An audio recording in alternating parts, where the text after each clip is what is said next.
Hello' everyone, মোৰ channel তৃপ্তিলৈ আপোনালোকক পুনৰ এবাৰ স্বাগতম জনাইছোঁ। আজি মই চাহী পনীৰৰ এটা টেষ্টি ৰেচিপি লৈ আহিছোঁ। বলকচোন চাওঁ আহক মইনো কেনেকৈ বনালোঁ এই ৰেচিপিটো। এই ৰেচিপিটোৰ বাবে মই 100 গ্ৰাম পনীৰ লৈছোঁ। পনীৰখিনি কিউবছত কাটি লৈছোঁ।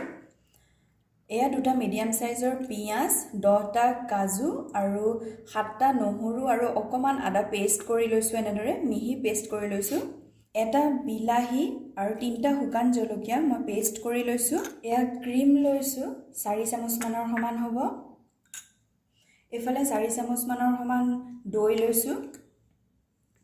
মছলাত লৈছোঁ এইখিলা তেজপাত আছে, 3টা ইলাচি, 3টা লং, অকণমান ডালচেনি, 6-7টা জালুক, অলপ জিৰা, কাশ্মীৰী ৰেড চিলি পাউডাৰ আৰু অলপ গৰম মছলা।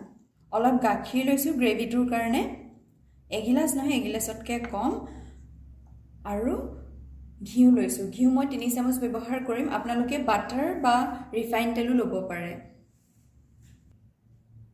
পেনখন পাতি দিলোঁ। পেনখন গৰম হওঁতে ইয়াত মই 3 চামুচ ঘিউ দি লৈছোঁ। ঘিউখিনি গৰম হ'ল। ইয়াত এতিয়া তেজপাত, ইলাচি, লং, জিৰা, ডালচেনি আৰু জালুককেইটা দি দিম। এইখিনি 10-12 ছেকেণ্ড অলপ লৰাই ল'ম। এইখিনি ফ্ৰাই হৈ গ'ল। ইয়াত এতিয়া পিঁয়াজ, কাজু, আদা, নহৰু যোনটো পেষ্ট বনাই থৈছিলোঁ সেইখিনি ইয়াত দি দিম।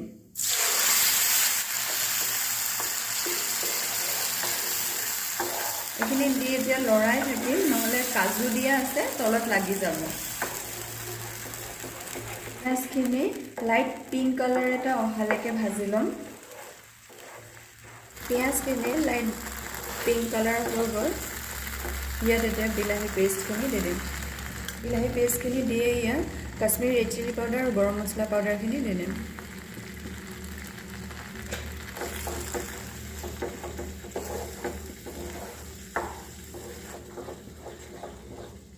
ইয়াত সোৱাদ অনুসৰি নিমখ দি দিম। মছলাখিনি 2-3 মিনিট ভালদৰে ভাজি ল'লোঁ। ইয়াত এতিয়া এই ফেটি থোৱা দৈখিনি দি দিম।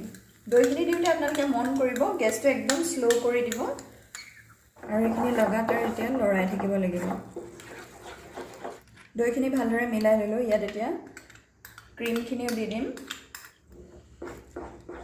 ক্ৰীমখিনি দিও এতিয়া ভালদৰে মিলাই ল'ম। মছলাখিনিৰ পৰা তেল বিৰিঙি অহালৈকে এইখিনি ভালদৰে ভাজি ল'ম। ইয়াত পনীৰখিনিও দি দিম। এতিয়া মছলাখিনিৰ লগত পনীৰখিনিও ভালদৰে মিলাই ল'ম।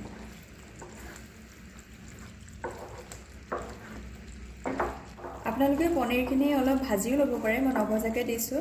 এইটো টাইমত পনীৰখিনি দিলে মছলাৰ যোনখিনি টেষ্ট থাকে সেইখিনি পনীৰৰ ভিতৰত ভালদৰে সোমাই যায়, সেইটো কাৰণে এইটো টাইমতে পনীৰখিনি দি দিব লাগে। এতিয়া এইখিনি 5 মিনিট এনেদৰে ঢাকি থৈ দিম। ক্ৰীম আৰু দৈখিনি ভালকৈ মছলাৰ লগত মিলাই ভাজি ল'লোঁ। আপোনালোকে দেখিব পাৰিছে ছাইডত ইয়াত তেল বিৰিঙি আহিছে, মানে আমাৰ মছলাখিনি ভাজি হৈ গ'ল।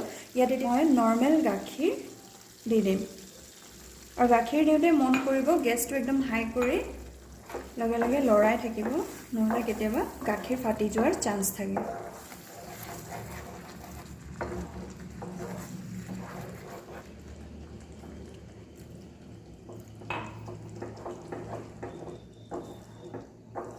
আপোনালোকে গ্ৰেভিটো যিমান পনীয়া বা ডাঠ হয় সেই হিচাপত গাখীৰ দিব।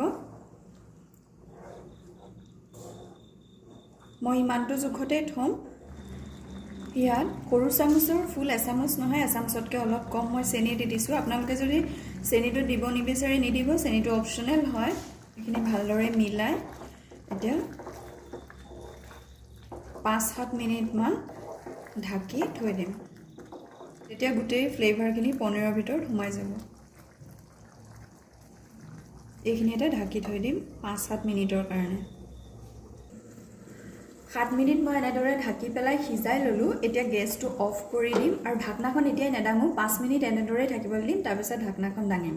এয়া আমাৰ ৰেডি হৈ গ'ল চাহী পনীৰ যদি আজিৰ ভিডিঅ'টো আপোনালোকৰ ভাল লাগিলে তেন্তে লাইক কৰিব, ফেমিলি আৰু ফ্ৰেণ্ডছৰ লগত শ্বেয়াৰ কৰিব আৰু মোৰ চেনেলটো ছাবস্ক্ৰাইব কৰি দিব আৰু কাষতে থকা বেল বাটনটো ক্লিক কৰি অল কৰি দিব। তেতিয়া মোৰ আহিবলগীয়া নতুন ভিডিঅ'ৰ ন'টিফিকেশ্যন আপুনি প্ৰথমতে পাব। ভিডিঅ'টো শেষলৈকে চোৱাৰ বাবে ধন্যবাদ।